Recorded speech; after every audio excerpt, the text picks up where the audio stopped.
Está no ar o STJ no seu dia, um programa do Superior Tribunal de Justiça. Apresentação, Tiago Gomide.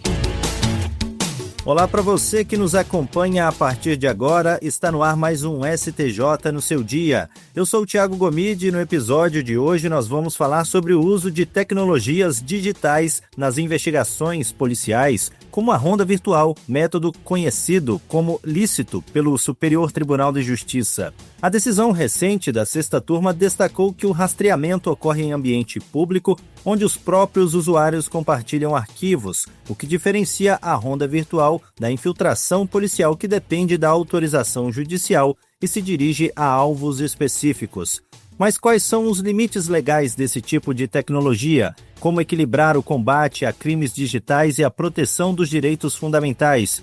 E o que essa decisão representa para o futuro das investigações virtuais no país? Para responder essas perguntas e esclarecer outros pontos importantes sobre o tema, eu converso agora com a advogada especialista em Direito Digital, Tainá Aguiar Junquilho. Seja muito bem-vinda ao STJ no seu dia. Obrigada, Tiago. Uma honra fazer parte aqui do STJ no seu dia.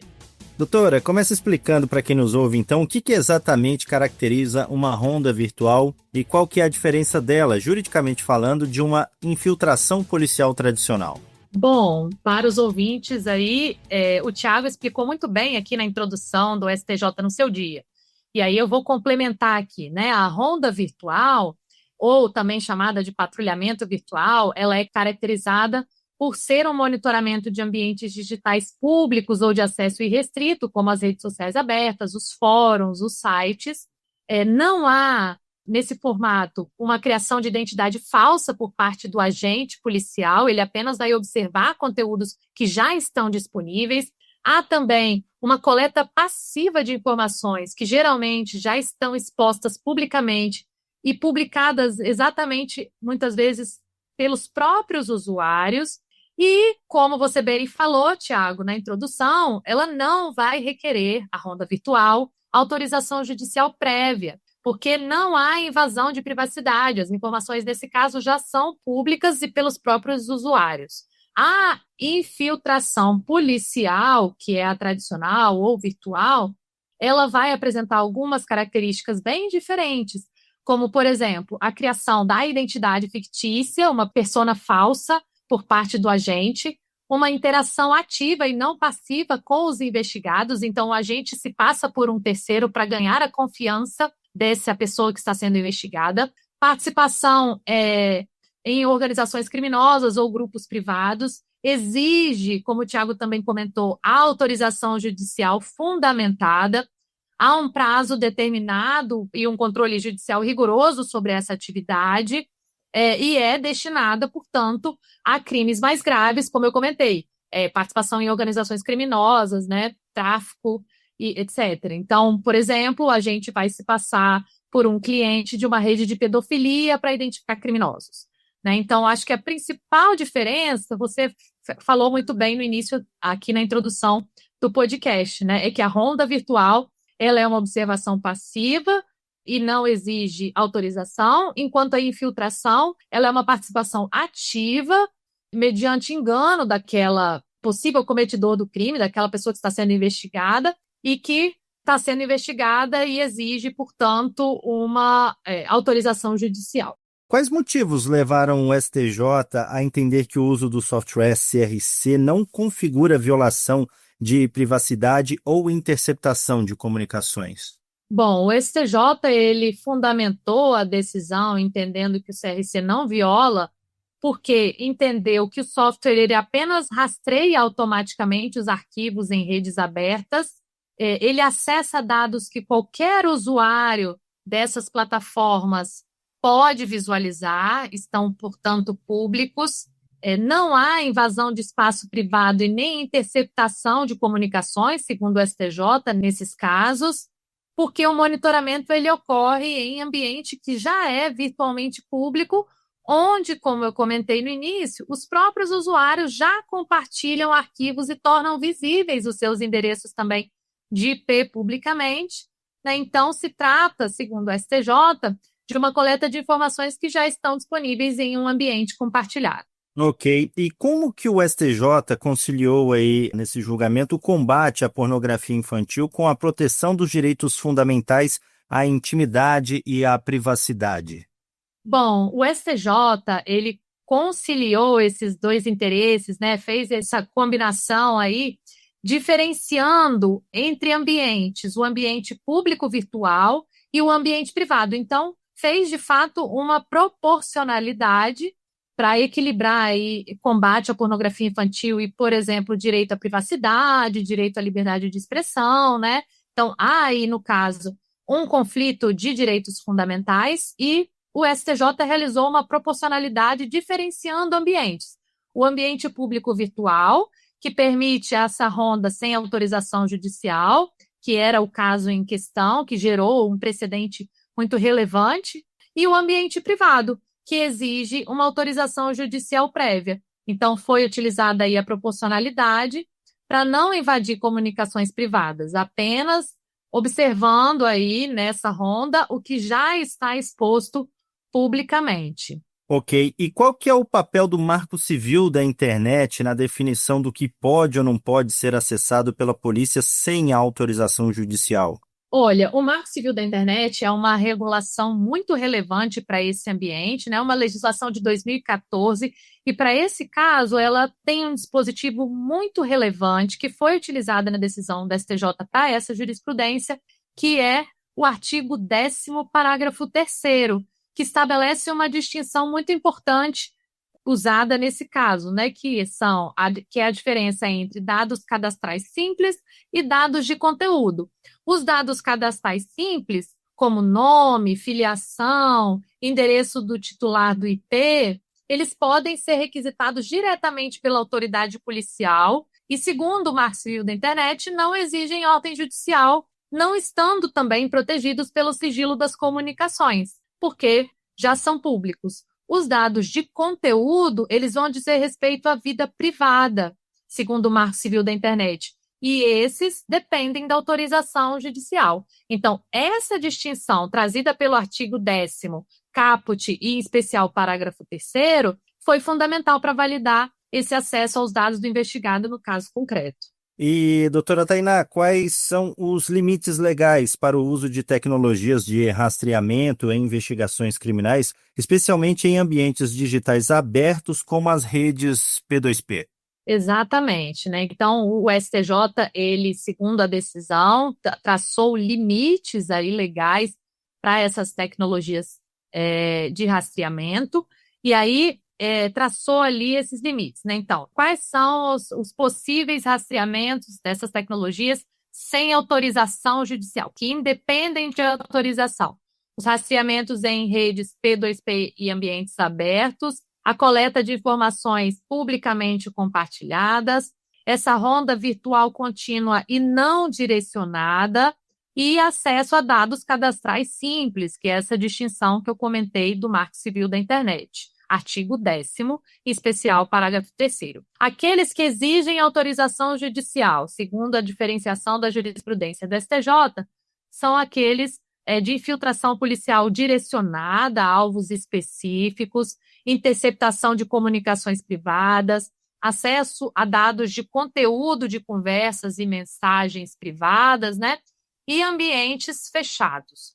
Então, a distinção fundamental é que a ronda é genérica e automatizada e não direcionada a pessoas determinadas e, por isso, não precisa de autorização judicial e está permitida esse tipo de rastreamento. Ok. E essa decisão do STJ, ela serve de precedente para ampliar o uso de ferramentas de inteligência artificial e softwares de varredura em outras áreas de investigação criminal também?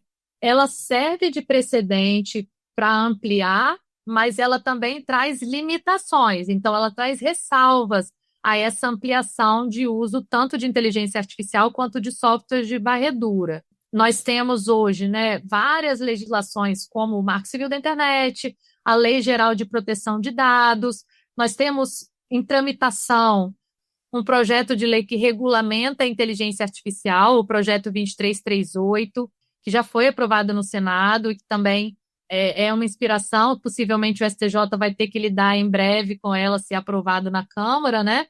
E aí, essas ressalvas para esse uso ampliado da IA e software de varredura são, né, tanto o ambiente restrito a públicos e abertos, né, não autorização para investigação e invasão de privacidade, não dispensa autorização judicial para ambientes privados, né, e é específico para crimes graves, né? Então, a potencial ampliação seria nos casos de validação de ferramentas automatizadas de monitoramento, para uso da IA, para rastreamento de ambientes públicos digitais e para varredura de dados abertamente e, em geral, com consentimento, né, da própria pessoa que já compartilhou previamente esses dados. Então, nesses casos em que se tratam de ambientes públicos digitais, para varredura de dados abertamente compartilhados pelos próprios usuários, aí sim está ampliado o uso da IA e de software de varredura. Nos casos das ressalvas da jurisdição, da jurisprudência formada pelo STJ, que são os casos, né, de ambientes de privacidade e que dependem de autorização judicial, e nos casos de crimes mais graves, aí esse uso não está ampliado, ele está limitado.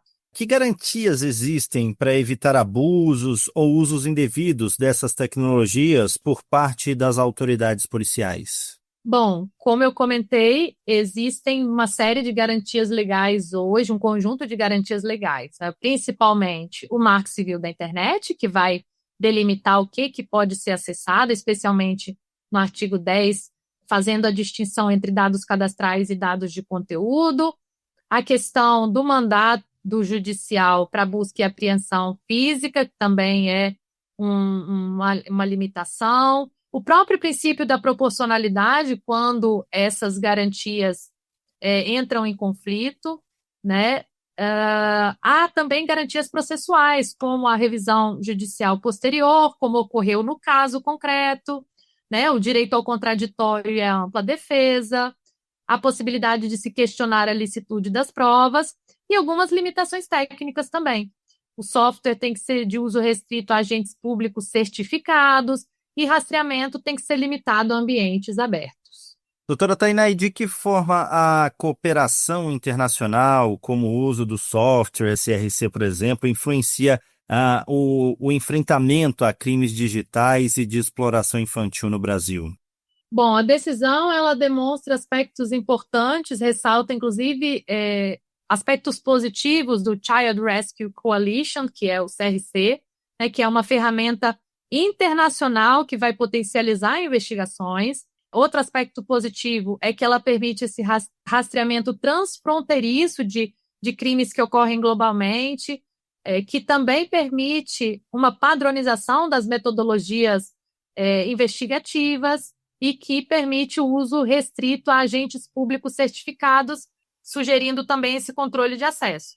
Mas, claro, existem desafios para essa cooperação internacional, como, por exemplo, a necessidade de compatibilização das legislações dos diferentes países, a garantia de que as ferramentas internacionais respeitem os direitos fundamentais previstos na Constituição brasileira, né, independentemente de virem de fora ou não, a transparência sobre o funcionamento desses softwares estrangeiros e também uma certa dependência tecnológica externa, né? O ideal é que a gente produza cada vez mais esse tipo de tecnologia aqui no Brasil.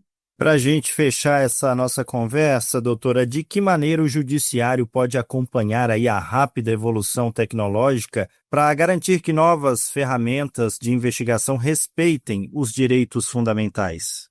Tiago, pergunta de milhões aqui para os nossos ouvintes, né? Esse é o maior desafio da contemporaneidade, principalmente porque o direito ele tem um tempo, né? Seja por meio de decisões, seja por meio legislativo, de produção da legislativa, há um tempo de respeito a essa ampla defesa, ao contraditório e a todas as garantias processuais e no aspecto legislativo também. Mas a decisão ela sugere algumas direções para que o judiciário acompanhe a evolução, né? Então, há abordagens necessárias, por exemplo, de capacitação técnica. Então, magistrados precisam entender das tecnologias, né? e serem capacitados para compreender desse tipo de tecnologia, o que é rede P2P, o que são os protocolos, qual é a diferença entre os tipos de dados, como eu comentei aqui, né, trazida pelo Marco Civil da Internet. Há também princípios, né, pode-se usar também princípios adaptativos, né, princípios constitucionais que são flexíveis, em vez de regras rígidas que vão rapidamente ficar obsoletas. Também é interessante o diálogo institucional do STJ, né, talvez promovendo audiências públicas sobre temas tecnológicos, eventos, a cooperação também com outros órgãos técnicos, como, por exemplo, o Comitê Gestor da Internet e as próprias agências reguladoras. E, claro, né, a atualização legislativa também, como eu comentei, há aí um projeto de lei, PL 2338, que regula a inteligência artificial e que, em breve, possivelmente, se aprovado, o STJ vai ter que também fazer esse controle a partir dessa legislação. Ok, doutora Tainá Aguiar Junquilho, muito obrigado por essa participação aqui no STJ no seu dia. Eu que agradeço o convite. STJ no seu dia, um programa do Superior Tribunal de Justiça. E o STJ no seu dia fica por aqui. Agradeço pela sua companhia na Rádio Justiça e também nas plataformas digitais. O STJ no seu dia tem produção de Caio Baltazar, trabalhos técnicos de Roberto Glória, direção e coordenação geral de Daniele Lombardi. Até o próximo episódio. STJ no seu dia, um programa do Superior Tribunal de Justiça.